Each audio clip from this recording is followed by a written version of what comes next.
Bismillahirrahmanirrahim. Alhamdulillahirabbil alamin. Allahumma shalli wa sallim wa barik ala Muhammad wa ala ali Muhammad.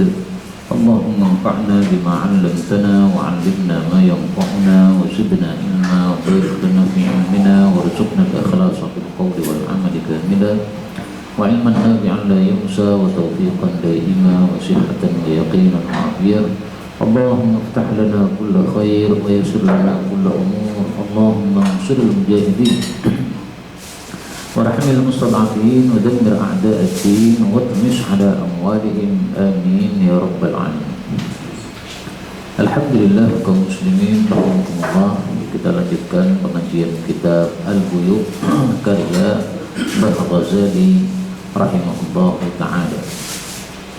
Dan kitab ini sudah kita pelajari sampai pada juz yang kedua dari cetakan terjemahannya.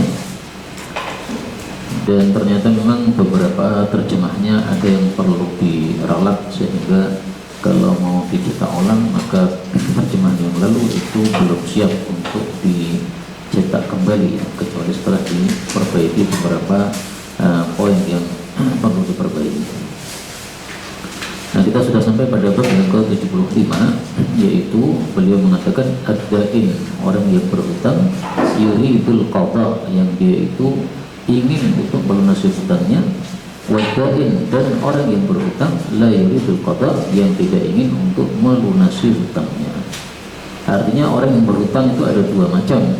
Ada yang memang tujuan asalnya adalah tidak mengembalikan, ngemplang, tapi juga ada yang tujuan asalnya ingin mengembalikan. Nah, ini dalam Islam dinilai beda oleh Allah karena sikapnya yang berbeda. Hadisnya adalah nomor 220, an Abi Hurairah radhiyallahu anhu anin Nabi sallallahu alaihi wasallam qala, man barang siapa akhadha mengambil amwalan nasi, harta-harta manusia, contohnya hutang, yuridu yang dia ingin ada untuk mengembalikannya, melunasinya, maka pasti adallahu anhu, Allah pasti akan melunasi untuk dia, artinya dibantu oleh Allah. Sebaliknya, waman akhadha, dan barang siapa yang mengambil harta manusia, misalnya utang, yuridu dan dia ingin itlafah, untuk menghancurkan harta-harta tadi, maka atlafahullah, Allah pasti menghancurkan orang tersebut. Bukan hartanya yang dihancurkan, tapi orang yang dihancurkan oleh Allah Subhanahu wa ta'ala. Kaum muslimin rahimani wa rahimakumullah, dari sini diambil pelajaran bahwa Nabi membagi orang yang berhutang menjadi dua. Ada orang yang ingin melunasi, dibantu oleh Allah. Ada orang yang tidak ingin melunasi, maka dihancurkan orangnya oleh Allah Subhanahu wa ta'ala.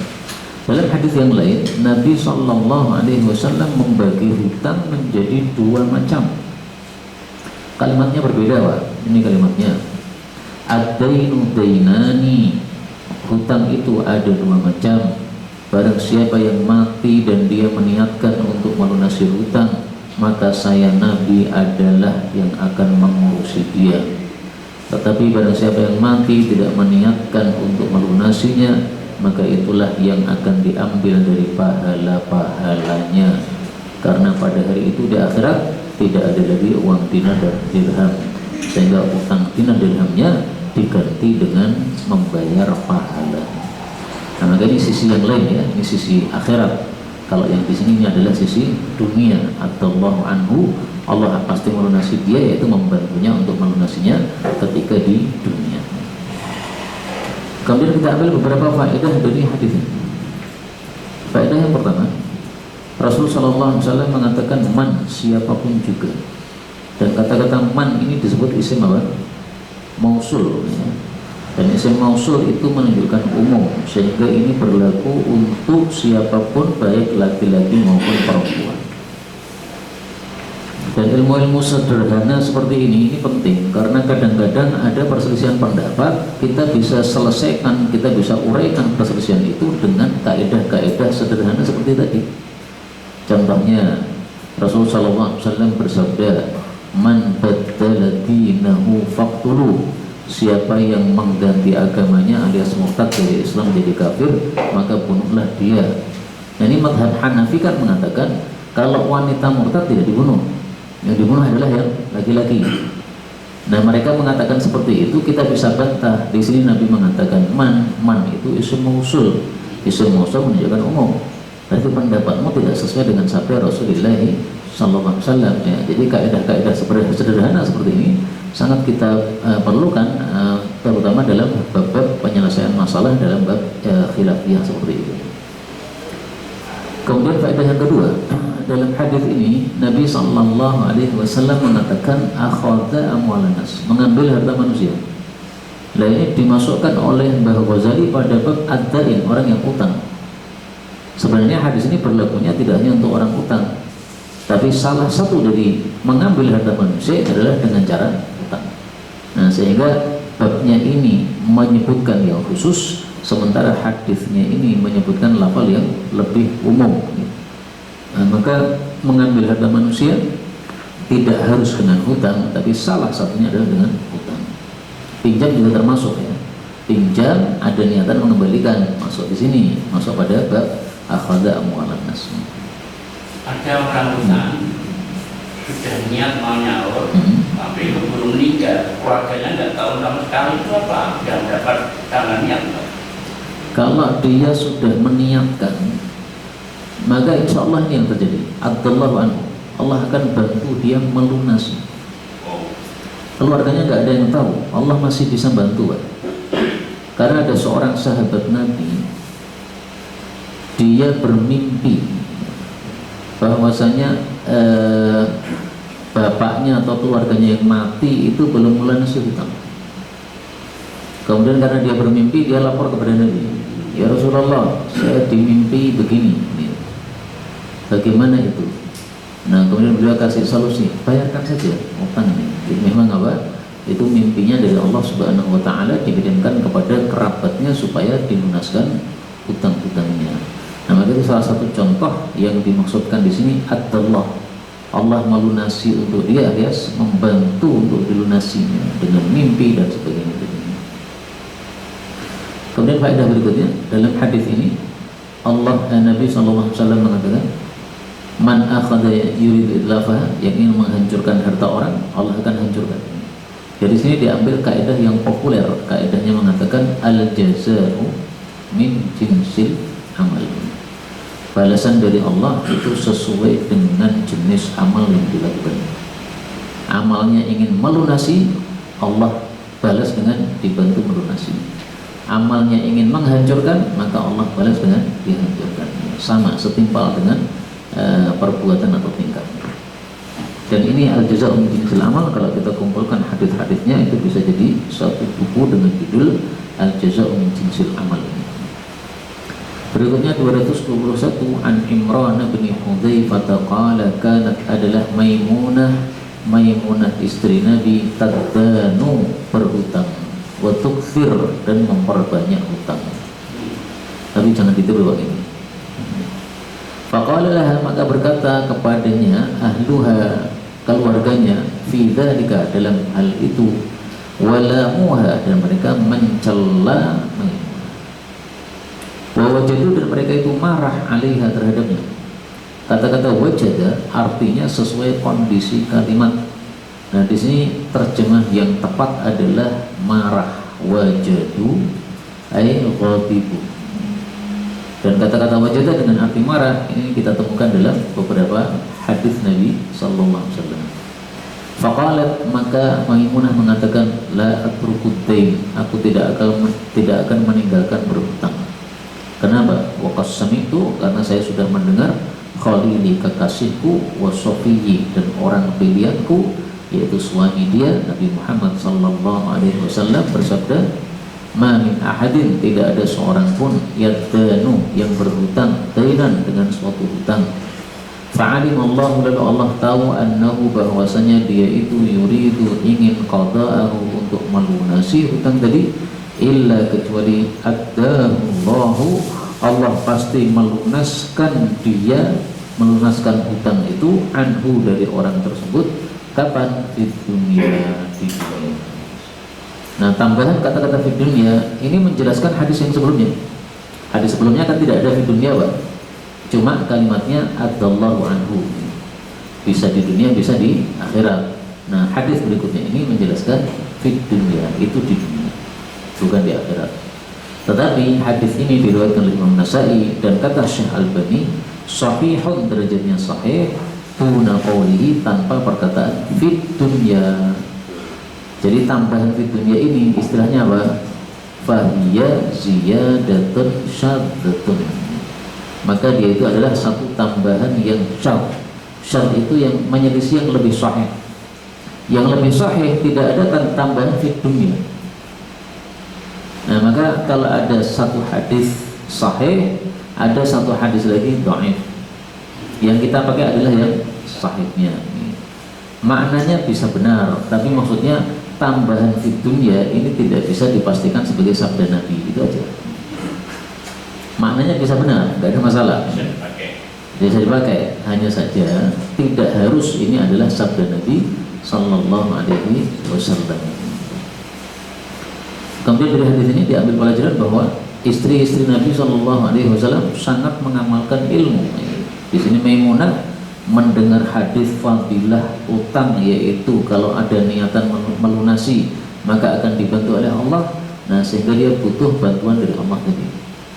Maka dia itu utang dan tidak disuruh berhenti dari utang, dia nggak mau. Karena yang penting saya ada niatan untuk melunasi. Tapi ini kalau kita terapkan di kehidupan sekarang itu jadi rusak. Rusaknya kenapa? Karena utangnya orang dulu dengan utangnya orang zaman sekarang berbeda. Utangnya orang dulu itu untuk yang keperluan yang wajib kayak makan dan sebagainya gitu. Nah, orang sekarang ini kan utangnya untuk HP, untuk televisi, untuk motor yang bagus.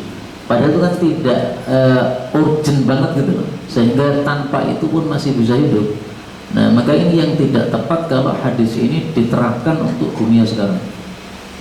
Karena itu hadis seperti ini tidak bisa diterapkan secara zahirul harf atau zahirul kalam ya. Karena penerapan yang berbeda antara zaman dulu dengan zaman sekarang. Nah, sehingga harus ditaruh pada porsinya yang tepat kalau mau menerapkan hadis ini. Artinya misalnya butuh makan dan tidak ada makanan, utang tidak ada masalah. Ada niatan melunasi, nanti dibantu oleh Allah. Butuh obat, nggak punya obat, nggak punya uang, nggak apa-apa utang, nanti akan dibantu oleh Allah. Jangan kita mati rapopolah daripada apa? Saya tidak utang berobat, jangan begitu. Karena berobat ini dalam rangka untuk keharusan kita melakukan perintah Nabi tadawu, berobat. Nah, sehingga utangnya termasuk utang yang tidak bermasalah sama sekali. Besar. Indonesia ini banyak utang, yang utang negara, tapi utang katanya dari utang semuanya, utang yang bagaimana? Nah, kok bisa utangnya ditanggung oleh semua ini, ceritanya gimana? Kadang-kadang pemerintah kita itu melakukan sesuatu tidak melihat masalah umum. Misalnya buat kereta cepat, kemudian utang ditanggung rakyat. Nah, ini dia menetapkan buat kereta cepat ini berdasarkan apa? Karena sebenarnya ada kaidahnya, Pak. Kaidahnya begini. Tasarrufur ra'i manutun bimaslahati ar-ra'iyah. Tasarrufnya pemimpin, jadi mengelola hartanya pemimpin, kan bukan harta dia tau, harta negara kan. Kalau harta dia sakarmu, sakar betul murah. Tapi harta negara ini kalau engkau mau mentasarrufkan, mengelola, itu harus manutun, diikatkan, dikaitkan bimaslahatir ra'iyah, untuk maslahat umum. Nah, apakah benar itu sudah sesuai maslahat umum?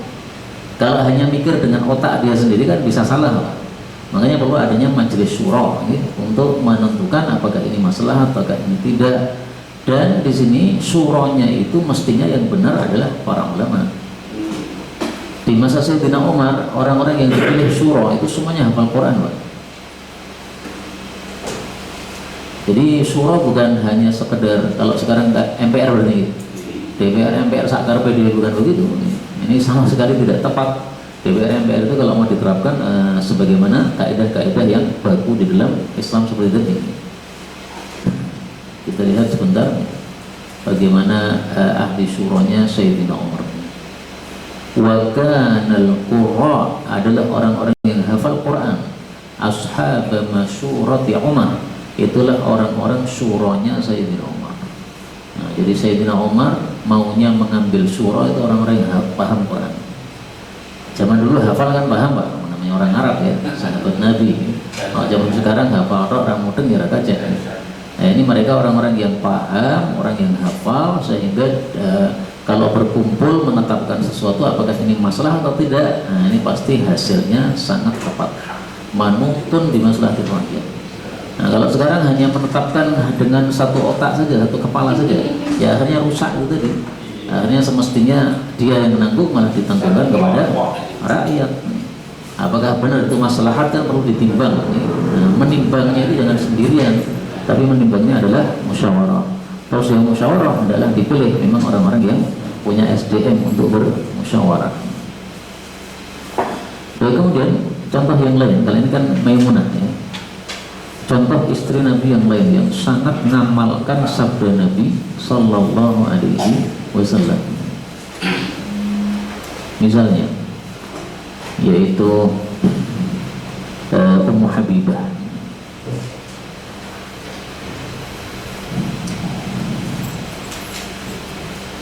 Ummu Habibah istri Nabi. Abu Sufyan. Iya, ibunya anaknya Abu Sufyan. Saya masuk kepada Ummu Habibah istri Nabi Sallallahu Alaihi Wasallam. Maka dia mengatakan, saya mendengar Nabi Sallallahu Alaihi Wasallam bersabda, tidak halal bagi seorang wanita yang beriman kepada hari akhir untuk bergabung kepada mayit lebih dari 3 hari, kecuali kalau kematian suami maka bergabungnya 4 bulan 10 hari. Nah, yang kaitannya dengan pengamalan ilmu bagaimana? Hina tuwfiya akhuha. Ini kasus yang lain ya, Zainab binti Jahsh juga, Zainab juga, Ummu Habibah juga sama. Zainab binti Jahsh juga istri Nabi. Ketika saudaranya mati, maka dia minta parfum untuk dipakai. Kemudian dia mengatakan, saya ini sebenarnya sama parfum sudah nggak perlu. Saya sudah tua renta dan suami saya yaitu Rasulullah sudah wafat, ngapain saya pakai parfum? Tapi saya pakai parfum ini karena saya mendengar sabda Nabi, tidak halal seorang wanita beriman kepada Allah bergabung atas kematian seseorang yang mati, termasuk saudaranya tadi, di atas 3 hari. Nah, ini sudah lebih 3 hari saya, maka saya pakai parfum supaya keluar dari kondisi bergabung. Sementara nggak butuh kepada parfum. Ini sangat ketatnya adalah mengamalkan ajaran-ajaran baginda Rasulullah Sallallahu Alaihi Wasallam. Nah, itulah profilnya istri-istri Nabi seperti itu ya. Semangat mereka dalam menjalankan ilmu yang diajarkan oleh suami mereka Rasulullah Sallallahu Alaihi Wasallam. Dan itu ada kuncinya Pak, sehingga orang-orang bisa semangat beramal seperti ini. Kuncinya disebutkan pada surat Al-Ahzab. Surat Al-Ahzab Allah bicara kepada istri-istri Nabi. Dan ini bisa kita terapkan untuk diri kita atau keluarga kita. وَاذْكُرْنَ مَا يُتْلَى فِي بِيُوتِكُنَّ مِنْ آيَاتِ اللَّهِ وَالْحِكْمَةِ. Dan ingatlah apa yang dibacakan di dalam rumah-rumah kalian berupa ayat-ayat Allah yaitu Al-Quran dan Al-Hikmah yaitu hadis Nabi SAW. Nah, jadi rumahnya Nabi, kita apa yang dilakukan di dalamnya? Dibacakan ayat, dibacakan hadis. Nah, ini muncul kesemangatan untuk mengamalkan ilmu seperti ini.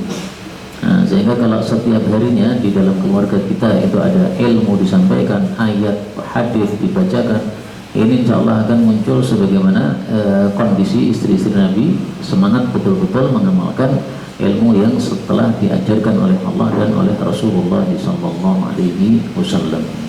Dan sekarang saya kira mudah sekali ya untuk memunculkan seperti ini, karena dari YouTube juga ada kajian, dari program-program yang kita bisa lihat dengan HP kita masing-masing, itu semuanya adalah mudah sekali untuk kita terapkan ayat tersebut dalam rumah kita. Minimal nyental murotal misalnya. Ini surat Al-Ahzab ayat 34. Maka kalau bisa tuh di setiap hari di rumah kita disetelkan murotal anak-anak apa itu makan, nah itu sedang total, sehingga mereka setiap hari itu telinganya dimasuki yang baik-baik.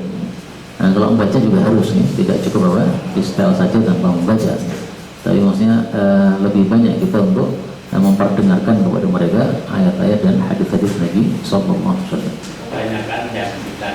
Nah itu dia yang membuat rusak itu adalah kalau yang disetelkan bukan yang ayat dan bukan hadis.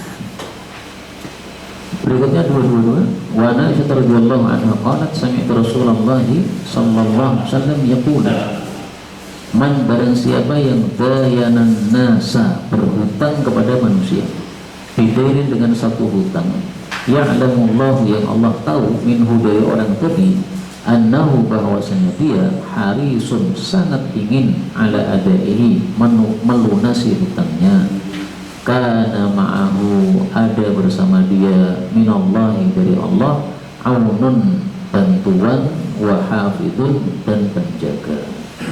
Sampai di sini titik sabda Nabi sallallahu alaihi wasallam. Kemudian lanjutannya itu adalah perkataan Aisyah. Aisyah mengatakan, "Fa'ana maka saya altamisu dzalikal aun, saya mencari pertolongan tersebut yaitu dengan cara saya ngutang." Nah, maka ini fikihnya Aisyah sama dengan fikihnya Maimunah istri Nabi sallallahu alaihi wasallam. Tapi tadi ya sama dengan penjelasan yang di muka, utangnya mereka bukan untuk glamor kehidupan, bukan. Untuk perkara yang memang diperlukan dalam hidup, makan, minum, pakaian, yang primer bukan yang sekunder. Sehingga untuk yang tetek tengah, yang tambah-tambahan itu nggak diterapkan oleh istri-istri Nabi. Tidak untuk beli penges atau untuk apa, beli cincin, nggak begitu, nggak ada di antara mereka seperti itu. Kalau nggak percaya silahkan dilihat biografinya mereka dalam kehidupan mereka, nggak ada glamor seperti itu. Nah, sehingga harus dipahami makna ini adalah seperti yang dijelaskan di tersebut. Maka ini bisa diterapkan di masa sekarang, tapi tadi ya penerapannya harus sesuai dengan apa yang mereka terapkan dulu, yaitu untuk kebutuhan yang primer tadi. Kemudian hadis 23 dari Ibnu Umar radhiyallahu anhuma, dia mengatakan qala Rasulullah sallallahu alaihi wasallam man mata barang siapa yang mati wa alaihi dan atas tanggungan dia dinarun 1 dinar 7 jutaan ya, au dirhamun atau 1 dirham, kalau dulu itu 1/10-nya 1 dinar. Dia pasti dilunasi min hasanati dari pahala-pahala dia. Laisa tidak ada sama di sana yaitu di akhirat dinarun uang dinar wala dirhamun tidak pula uang dirham. Hadis ini diriwayatkan Ibnu Majah dan hadis ini derajatnya sahih. Hadis ini menunjukkan bahwa utang di dunia yang belum selesai akan dibereskan oleh Allah di akhirat. Dan cara membereskannya adalah pahalanya orang yang utang diberikan kepada orang yang diutangi sebagai ganti dari duitnya. Nah yang saya belum paham itu ngitungnya pahala ini gimana gitu Pak. Kalau barang kan bisa dinilai, ini pisang harganya misalnya 1.000, nah bisa dinilai. Nah terus kalau utang dinilaikan dengan pahala itu gimana ngitungnya, nggak paham ya. Dan saya belum temukan penjelasan para ulama cara menyelesaikannya itu gimana gitu. Anggaplah pahala 10. Nah, apakah pahala 10 itu untuk melunasi hutang 10 juga atau bagaimana? Itu yang belum ada penjelasannya. Dan memang tidak bisa dijelaskan karena pahala itu gaib. Ya kan?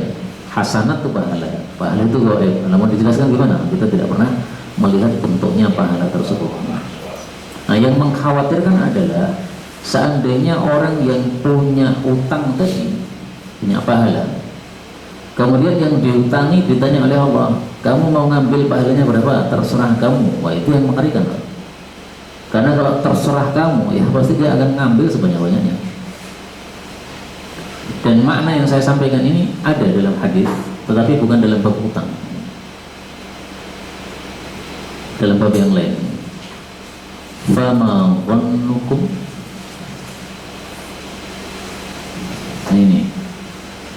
ini tentang masalah kehormatan istri pada mujahid. Rasulullah SAW bersabda, apabila ada orang yang tidak ikut jihad kemudian menggantikan keluarganya orang yang ikut jihad, tetapi malah mengkhianati. Jadi misalnya malah menzinai atau menyelingkuhi istrinya mujahid tadi, maka Allah akan hentikan dia pada hari kiamat. Kemudian dikatakan kepada orang yang ditanya tadi, ini orang dulu menggantikan kamu di tengah-tengah keluargamu, tapi malah mengkhianati kamu. Nah sekarang kamu ambil pahala dia, masyikta, terserah kamu. Terserah Bapak Ibu. Jadi tidak ada nilainya. Ini misalkan selingkuh nilainya sekian, kalau begini nilainya, kalau hanya mencium nilainya sekian, kalau hanya goda nilainya sekian, nggak ada. Tapi masyikta, bebas, terserah kamu ambil. Fayakhudhu min amalihi masya. Maka dia pun mengambil dari pahalanya orang tadi, terserah dia. Nah Nabi bertanya, fama dhannukum, kira-kira persangkaanmu apa? Kalau disuruh ngambil terserah itu kira-kira ngambil berapa? Seandainya itu saya tak jiwa kabeh, Pak. Kenapa? Karena kita kan ketakutan masuk ke dalam neraka, ya kan? Kita punya dosa, kita ketakutan masuk ke dalam neraka. Nah ini ada kesempatan suruh ngambil pahala orang, istijibuk kabeh sisan. Kita semuanya ketakutan waktu itu di akhirat. Maka muncul pertanyaan ini, fama dhannukum, seolah-olah Nabi mengisyaratkan dia pasti ambil semua. Nah ini yang ngeri di sini. Kalau qudiyah min hasanati suruh ngambil semua, remuk sudah. Berarti pahalanya jadi nol. Karena sudah diambil oleh orang yang dizalimi.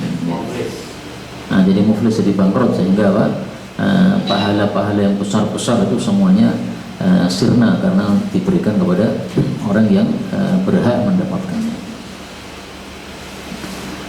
Kemudian berikutnya hadis 224 dari Suhaib Al-Khair. Suhaib Al-Khair ini sama dengan Suhaib Ar-Rumi, ini dari Romawi, dan dia disebut Suhaib Al-Khair karena orangnya sangat dermawan. An Rasulillahi sallallahu alaihi wasallam qala, ayyuma, siapapun, rajulin, seseorang, tadayyana, yang dia itu berhutang, dainan, suatu hutang, wa huwa mujmi, sementara dia itu bertekad, berniat alla yuwafiyahu, untuk tidak menyempurnakannya, iyahu, kepadanya, artinya tidak mau membayar, tidak mau lunas, laqiyallah, dia pasti berjumpa Allah, yaitu di akhirat, sariqan, sebagai maling. Artinya orang itu nanti dikumpulkan dengan kelompok maling. Jadi di akhir itu kan ada pengelompokan, ya, kelompok para ulama, kelompok para pezina, kelompok para koruptor, kelompok maling. Ini maksudnya kelompok maling ini.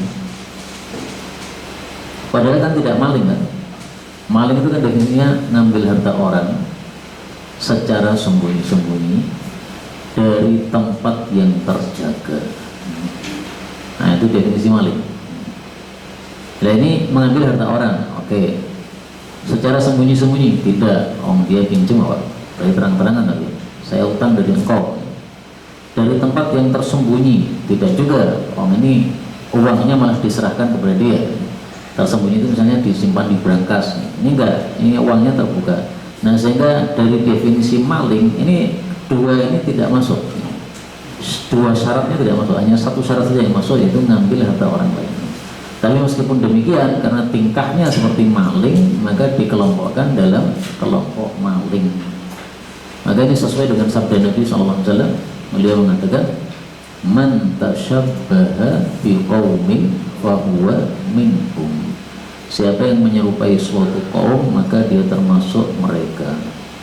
Nah, sehingga karena dia menyerupai maling dari sisi ngambil harta orang, maka oleh Allah Subhanahu wa taala digabungkan dalam kelompok orang-orang yang maling. Besar. Apakah ada riwayat orang kaya tapi utang? Orang kaya tapi utang. Tidak tahu saya. Yang apa yang dimaksudnya?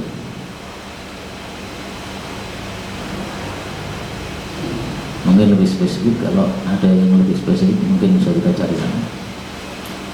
Saya kembali ke masalah kita tadi, ya, bahwa saya katakan bahwa dia akan dikelompokkan pada kelompok orang maling, dan di akhirat ada kelompok-kelompok. Nah kelompok-kelompok itu disebutkan dalam Al-Quran pada surat At-Takwir ayat 7, wa idzan nufusu zuwijat, dan ketika jiwa-jiwa itu dijodohkan. Dijodohkan artinya yang tukang maling dikelompokkan sama tukang maling, yang ulama dikelompokkan pada ulama. Ini salah satu tafsiran untuk ayat ini. Ada juga tafsiran yang mengatakan wa idzan nufus, dan ketika roh-roh itu zuwijat, dijodohkan alias dikembalikan ke jasadnya masing-masing. Maka dikatakan oleh para ulama tafsir bahwa malaikat Israfil itu ketika meniup trompet ini rohnya manusia semuanya di sini. Nah begitu ditiup, wah ini kemudian rohnya itu terbang semua, terbang kemudian mencari jasadnya masing-masing dan tidak salah. Nah ini berapa rohnya isinya itu ya, banyak sekali dari sejak Nabi Adam sampai dengan hari kiamat. Nah itulah makna wa idzan nufusu zuwijat menurut tafsiran yang kedua. Nah Pak, bisa satu ayat tafsirannya bermacam-macam? Itu karena ada kaidahnya begini, al ayatu hammalatu al wujuh. Ayat-ayat Quran itu memang bisa mengandung beberapa wajah atau beberapa makna.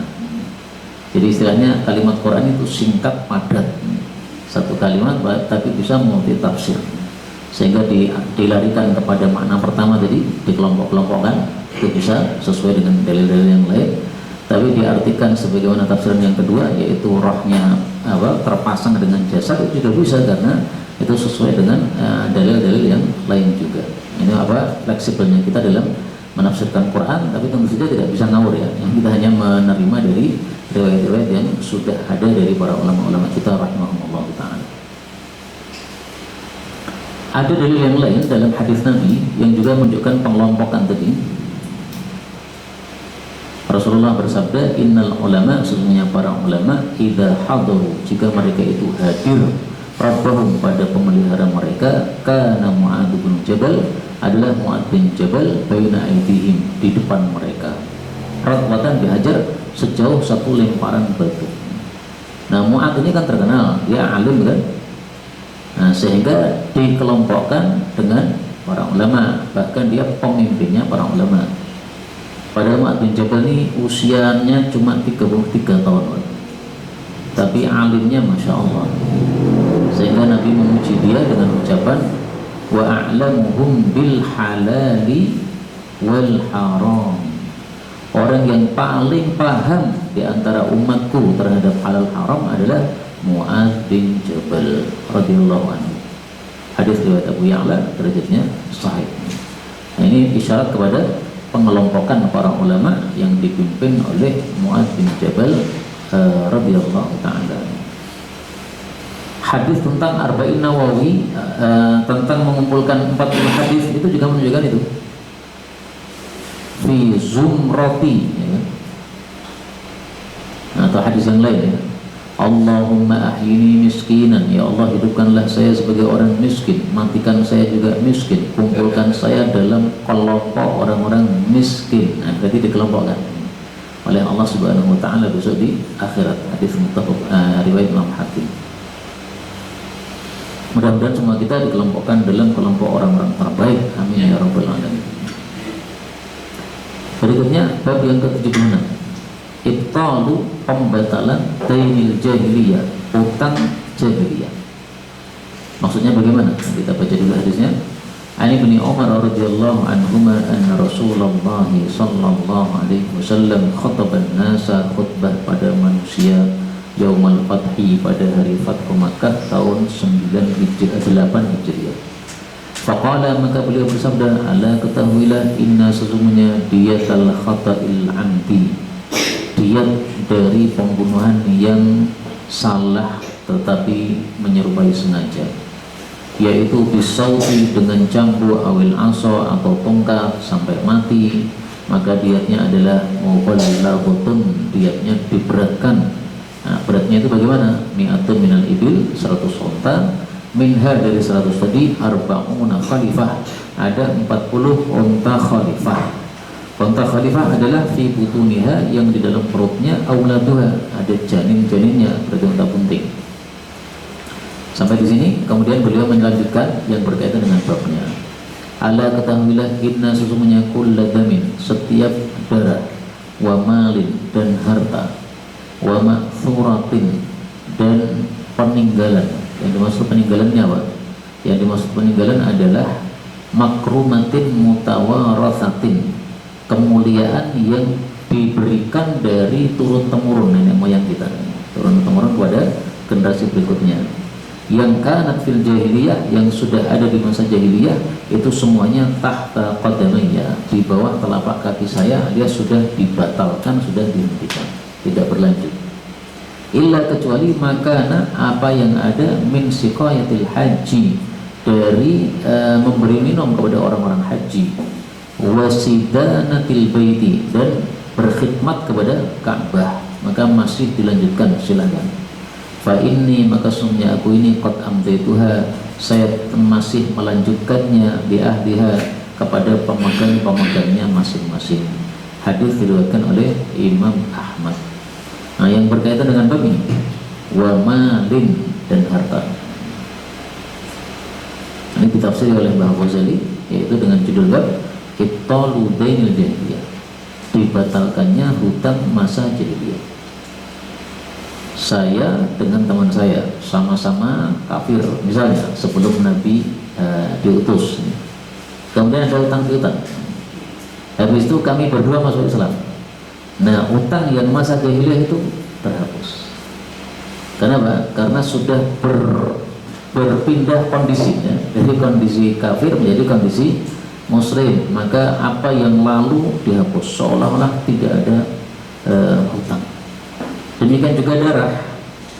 Misalnya seseorang berperkara dengan orang lain, yaitu membunuh bapaknya, masih dikejar-kejar ini, tapi dia masih lari pembunuhnya ini. Tiba-tiba datang Islam, dua-duanya masuk Islam. Nah, itu setelah dua-duanya masuk Islam, kemudian yang lalu jangan dilanjutkan, dihapus, semuanya dihapus. Nah, berarti pena sing utang 1 miliar masuk Islam terus terhapus. Nah, jangan senang dulu, ini hadisnya di dalam sanadnya ada Ali bin Zaid, dan Ali bin Zaid bin Jud'an yang terkenal sebagai perawi yang dhaif. Sehingga apakah harus pemahamannya seperti ini, dibatalkannya hutang jahiliyah? Tidak harus. Hutang itu kan hak orang lain, Pak. Hak orang lain tidak terhapus dengan sebab apa? Haknya Allah Subhanahu wa ta'ala. Masuk Islam hanya Allah, ini hanya orang lain. Ya, utang-utang tetap harus dilunasi, kecuali kalau sudah diizinkan oleh pemiliknya.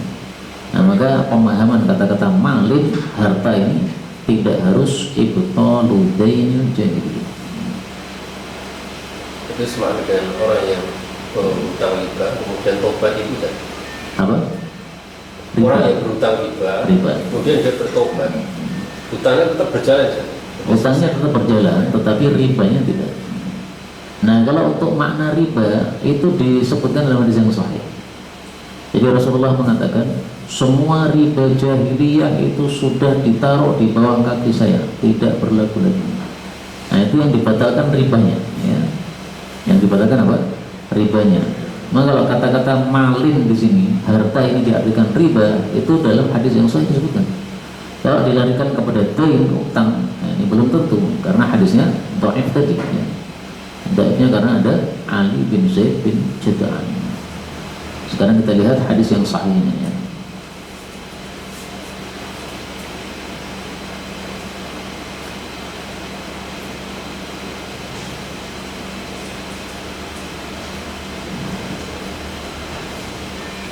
Nih hadisnya yang sahih. Sahihnya, nah, riwayat Abu Dawud, Rasulullah bersabda pada waktu haji wada, karena ini haji wada tahun 10 Hijriah. Kalau yang tadi Fathu Makkah tahun 8 Hijriah. Ala ketahuilah inna kulla riba, sesungguhnya setiap riba, min ribal jahiliyah, dari riba jahiliyah, maudhu, diletakkan alias sudah dibatalkan. Terus yang dibatalkan apanya? Kan ribanya saja, Pak. Utangnya masih tidak. Beliau mengatakan, lakum, bagi kalian, ru'usu amwalikum, pokok dari harta kalian. Dulu utangnya berapa? 1 juta. Nah, bayarkan 1 juta. Ribanya berapa? Ribanya sudah, bunganya sudah 3 juta. 3 jutanya dihapus, tinggal kembalikan 1 juta. Nah, sehingga makna ini tadi, ibtalu dainil jahiliyah, nah, ini adalah maknanya yang terambil dari hadis yang dhaif, itu pun dengan catatan kata-kata mal diartikan hutang, dan kata-kata mal tidak harus diartikan hutang, bisa saja diartikan riba. Sebenarnya kalau saya lebih cocok mal di sini diartikan riba, bukan hutang. Kenapa? Karena ditafsirkan pada hadis yang lain. Kita akan punya kaidah al haditsu yufassiru ba'duhu ba'dan. Hadis itu satu sama lain saling menafsirkan. Nah, sehingga kata-kata dain di sini, ini kalau saya pribadi saya kurang cocok. Kata-kata apa? Dain. Kurang cocoknya karena satu, ya, kata-kata mal ini tidak harus dain. Dua, karena dain atau utang itu adalah hak orang, dan hak orang itu dibangun di atas musyarah atau kepelitan, sehingga harus dikembalikan. Kemudian yang ketiga, karena ada hadis yang menyebutkan riba, nah, sehingga lebih tepatnya kalau ditafsirkan dengan riba sesuai dengan kaidah itu.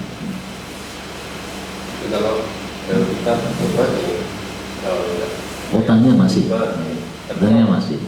Ya, bank apa mau? Nah, kalau itu masalah lain. Ya, kita sampaikan apa adanya aja. Saya sudah tobat, Pak. Jadi kewajiban saya itu cuma bayar modalnya. Kalau panjenengan nggak mau, saya nggak mau, saya nggak mau juga. Nanti minta sama Allah saja gitu. Sebenarnya orang-orang Indonesia kan rata-rata udah paham ya, riba haram ya. Termasuk orang-orang bank kan mestinya paham. Semuanya udah bisa baca di internet banyak ya, YouTube banyak. Hanya saja apakah mereka mau mengikuti apa yang mereka pahami atau tidak, itu aja. Jadi kesimpulannya tidak ada bank tanpa riba. Terus tidak ada bank tanpa riba. riba. Tampaknya begitu. Bank syariah itu namanya saja syariah. Kalau akadnya tidak syar'i ya tetap tidak syar'i. Itu yang ngomong begitu tidak ada bank tanpa riba. Salah satunya Syekhuna Mustafa Al-Adawi. Beliau mengatakan, saya belum melihat sampai hari ini bank tanpa riba, kata beliau. Jadi bank-bank Arab semua, kata beliau, haram semua. Mengatakan beliau ini kalau Syekh Mustafa Al-Adawi. Berikutnya bab 77.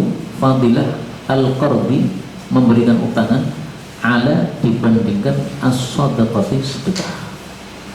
Jadi lebih utama ngasih utangan daripada ngasih sedekah. Apakah benar? Nah, mari kita baca hadis ini. Dari Anas bin Malik radhiyallahu anhu berkata, Rasul sallallahu alaihi wasallam bersabda, "Ra'aitu, aku melihat lailata usriya bi, malam Isra." Isra itu berjalan malam pada dari Makkah ke Baitul Maqdis. Ala babil jannah, di pintu jannah, maktuban tertulis, as-sadaqatu bi asyri amsalihha. Sedekah itu dilipatkan 10 kali lipatnya. Wal qardu, sementara memberikan utangan, bi 18, dilipatkan 18 kali lipat, berarti lebih banyak. Fakultu, maka saya bertanya, ya Jibril, ma balul qard, kenapa sih menghutangi itu afdal, lebih utama minas sedekah, daripada sedekah? Kalau sedekah kan dilepas, berarti maksudnya lebih afdal. Qala, Jibril mengatakan, li'anna sa'il, karena orang yang minta-minta kemudian minta Anda sedekahi, yas'alu, dia itu minta, wa indah, padahal dia memiliki sesuatu, tapi karena dia itu memang suka minta, akhirnya jadi kebiasaan minta meskipun sebenarnya punya. Wal mustaqrid, tapi kalau orang yang utang, la yastaqrid, tidak akan dia utang illa min hajah, kecuali karena ada keperluan. Berarti kita memberikan utangan itu ngasih solusi orang yang susah. Nah, kalau orang yang minta-minta tadi kita kasih, itu nggak ngasih solusi apa-apa, itu malah bisa jadi menyebabkan dia semakin geragas untuk minta-minta. Kalau tidak kita kasih, mungkin dia akan berhenti. Nah, dari sisi itulah menjadi lebih utama. Tapi sayangnya memang hadis ini riwayat Ibnu Majah, di dalam sanadnya ada rawi bernama Khalid bin Yazid, sehingga hadis ini derajatnya dhaif. Nah, maka isinya tidak harus benar, Pak. Apakah benar orang sedekah itu pahalanya 10 tok, sementara ngasih utangan malah dapat 18? Tidak harus benar, karena hadisnya dhaif. Bahkan saya temukan hadis yang sahih yang bertentangan dengan hadis ini. Hadis yang sahih menunjukkan bahwa lebih utama sedekah daripada ngutangi. Nih Pak, kasodaqatiha,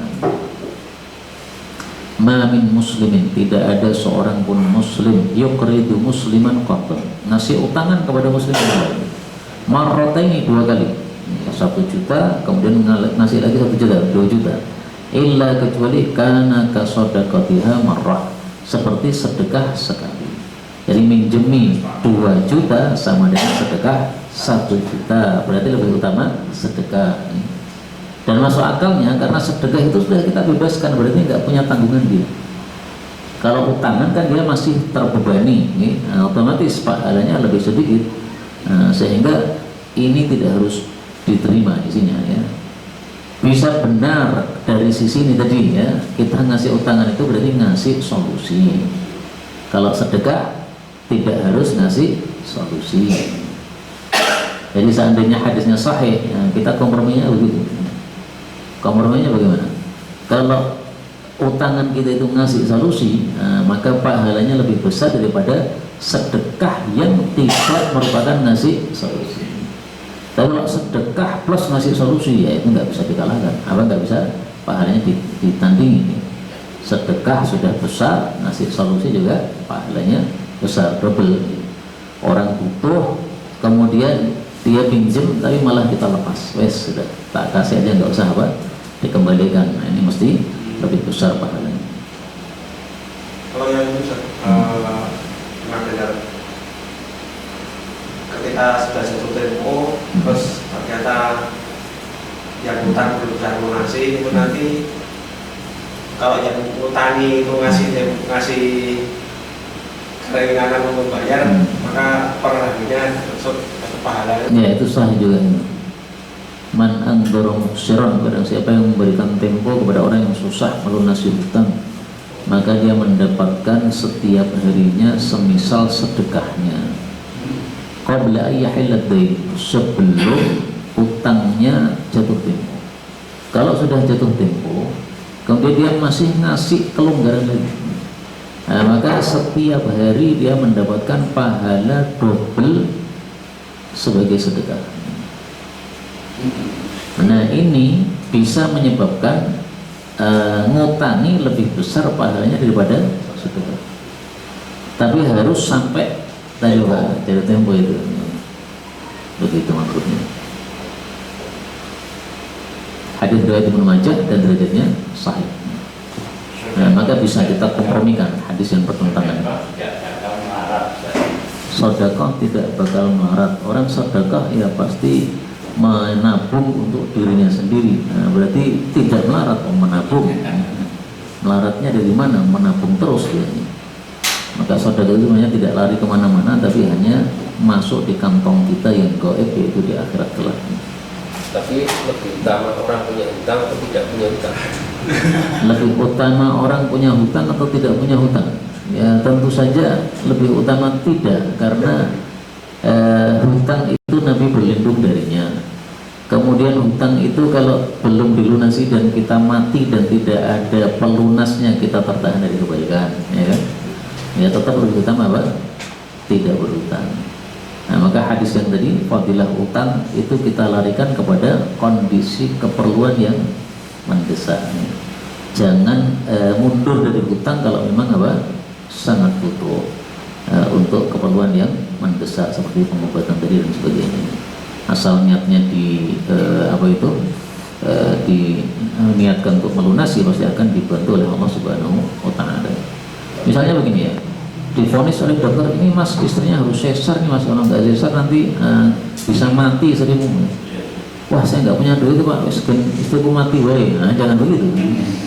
Diselamatkan nyawa istrinya meskipun utang suami, ya, karena apa? Ini kondisi yang penting. Nah itu maksudnya. Tapi lebih utama kita butuh uang dan hutang atau menjual aset. Hutang atau menjual aset. Nah ini perlu apa ini?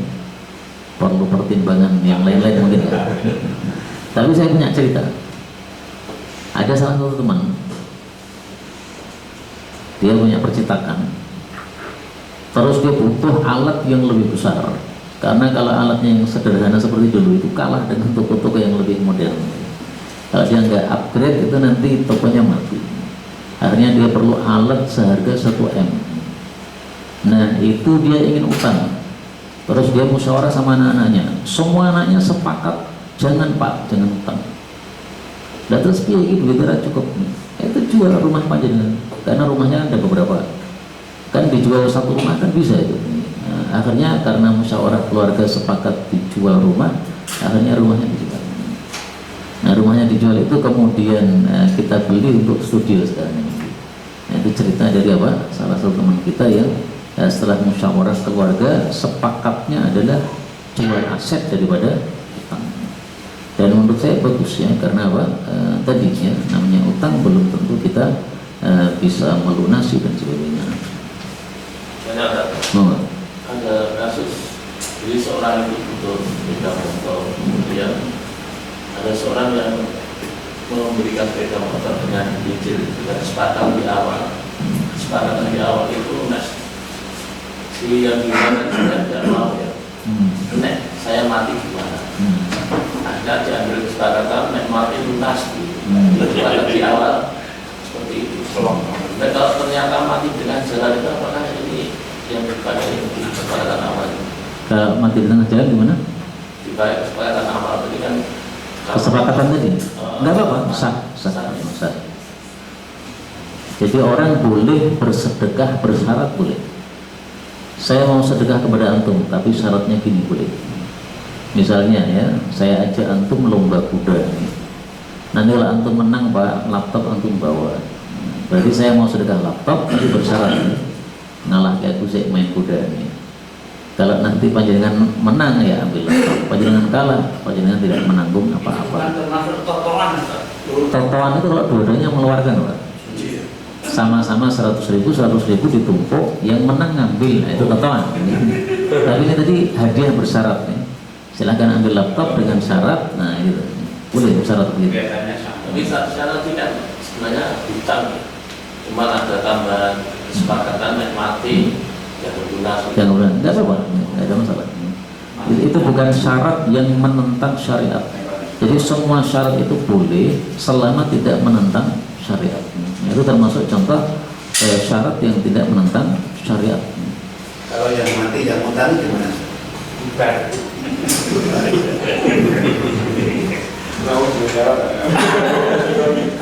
Tadi kan persyaratannya kan kalau yang mati kamu lunas itu tadi, bukan yang mati saya tadi.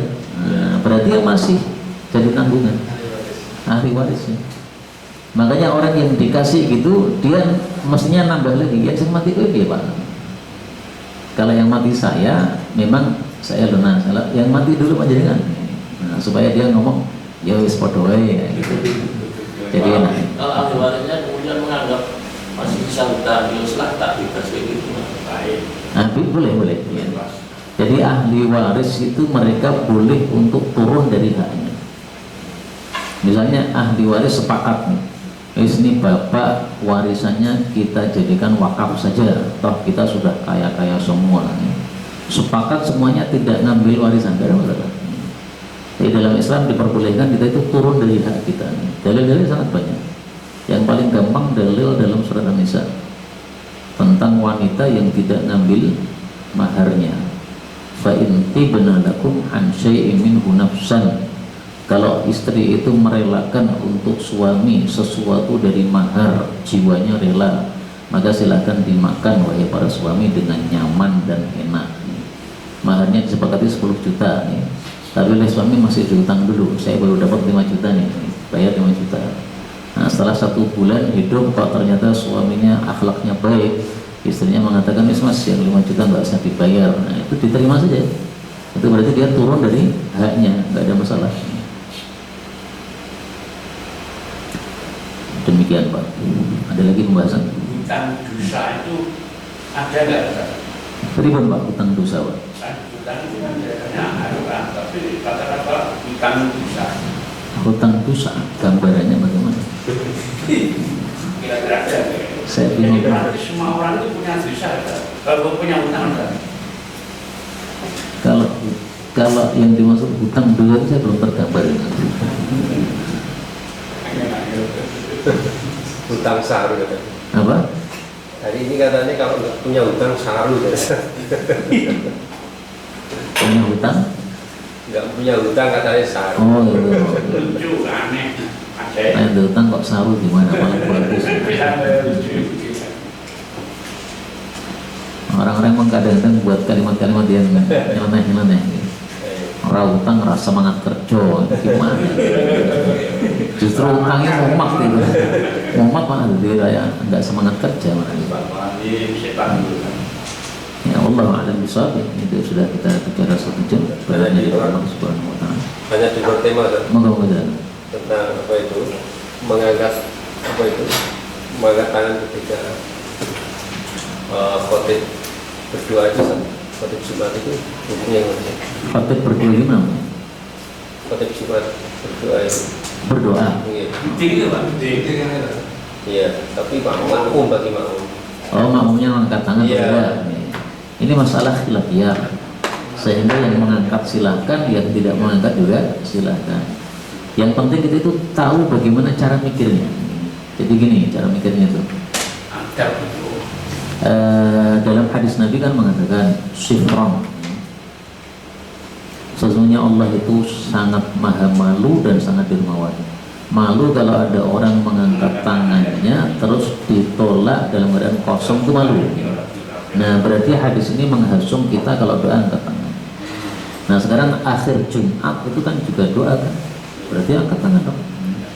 Jadi dilarikan ke dalil umum angkat tangan, berarti punya dasar. Hadis riwayat Abu Daud. Nah sekarang apa cara berpikirnya orang yang tidak angkat tangan? Cara berpikirnya gini, mereka melihat semua hadis Nabi tentang Nabi khutbah Jumat tidak ada satupun riwayat bahwa para sahabat itu pada angkat tangan.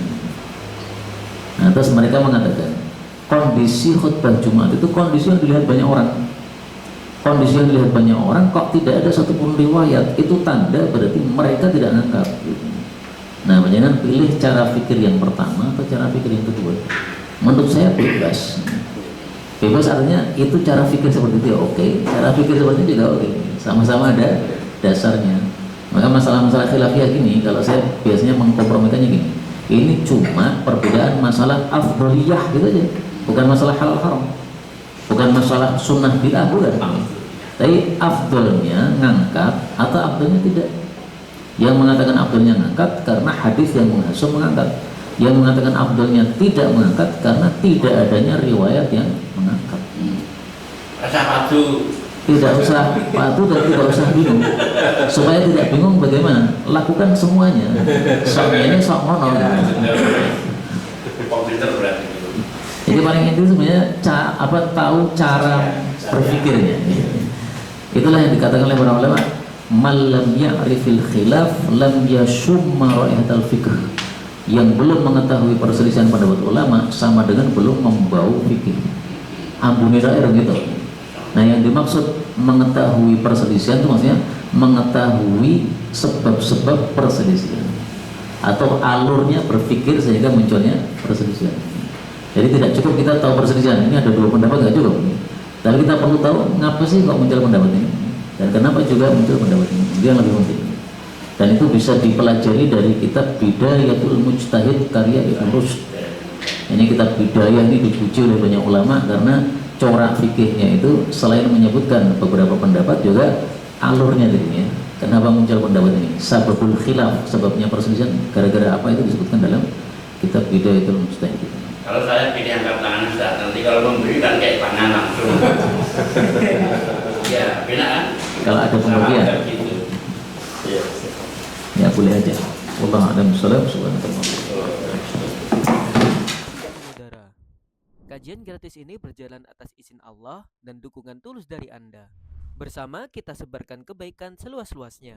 Yuk jadi bagian dari tim kebaikan kami dengan mendukung operasional dakwah. Jazakumullahu khairan katsiran.